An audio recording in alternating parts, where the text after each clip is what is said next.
Good morning. It is Tuesday, June 8th. I'm Dave Chudowski in for Danielle Wiggins with your 3 News Now morning update. Thanks for spending a few minutes with us here on WKYC.com, on our Facebook page, on our Instagram pages. We have a lot of news to get to. But first, the weather, because Holly is back and she tells us we're in for a rainy week.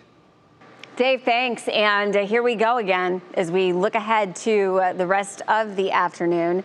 Pop-up showers, downpours, perhaps a thunderstorm, and it really will be scattered. So not all of you are going to necessarily see it at once, and it's not going to be a total washout. So you'll get outside in between, and the same thing will apply to this evening and tonight.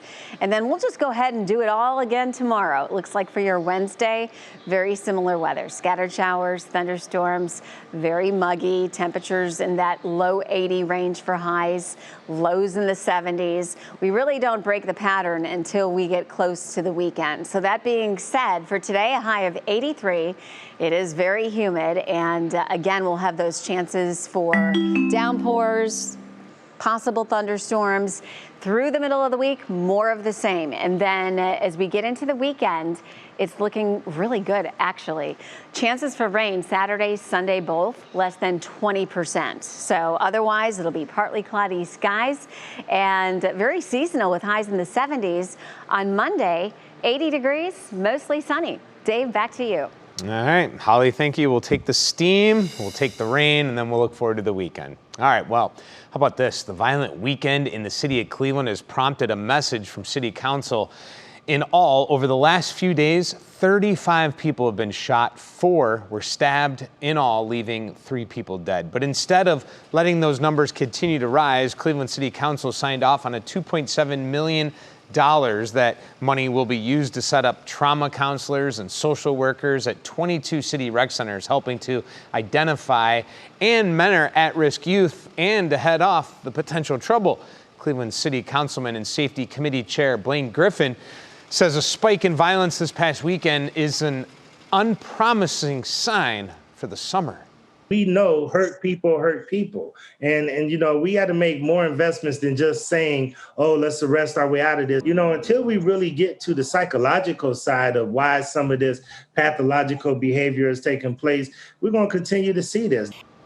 Cleveland Division of Police Crime Analysis Unit statistics show that homicide cases are up 30% and felonious assault shootings are up 56%.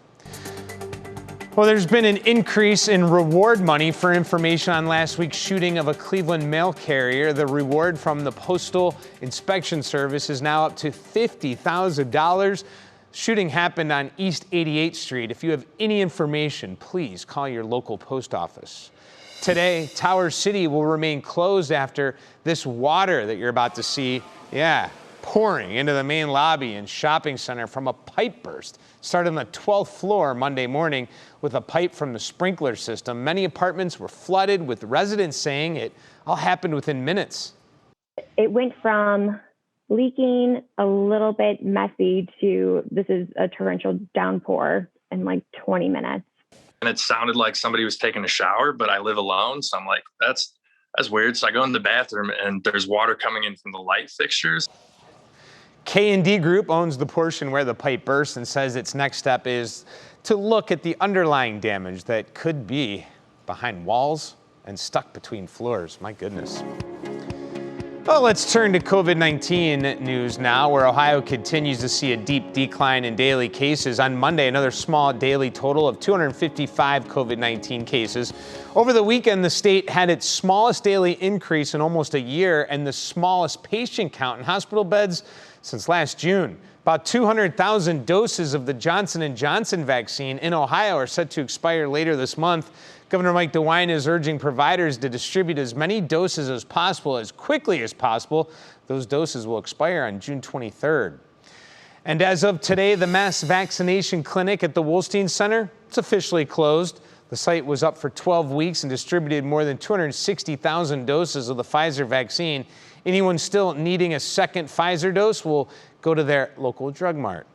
President Joe Biden is getting ready to set off on his first overseas trip with plans to discuss several initiatives with other world leaders. Here are some notable meetings to look out for. He'll meet with several world leaders in person for the first time since the pandemic on Friday to talk about recovery from it for the G7 summit. On Sunday, he'll meet with Queen Elizabeth with First Lady Jill Biden.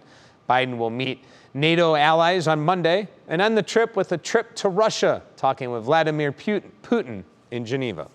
Meanwhile, Vice President Kamala Harris is visiting Mexico to address immigration. She asked those living there not to travel to the U.S. right now, but also acknowledge the struggles in their own hometowns. And when they do leave, it usually has to do with one of two reasons. Either because they are fleeing some harm, or because they simply cannot satisfy their basic needs by staying at home. They cannot simply satisfy the needs that they have to raise their children. And you'll hear about her trip tonight on NBC News. It's Nightly News with Lester Holt as he interviews Vice President Kamala Harris from Guatemala.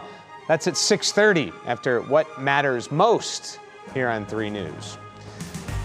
Here's a checklist of local consumer stories. We start in Akron, where Goodyear Tire announced it's completed its purchase of Cooper Tire. The merger was first announced back in February in a deal valued at $2.5 billion, combining the two century-old Ohio rubber companies.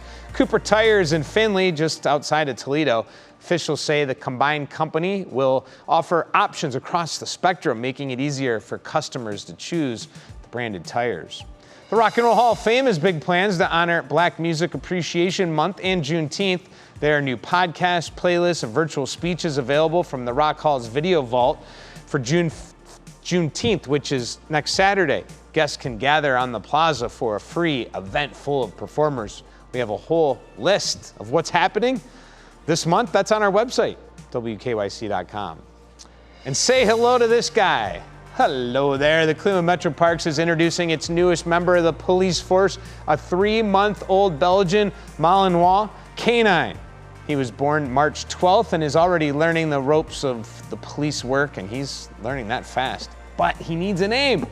The choices are Arlo, Bricks, and Jet.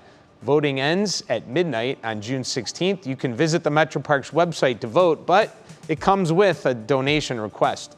All money goes to fund the Metroparks Police Canine Unit.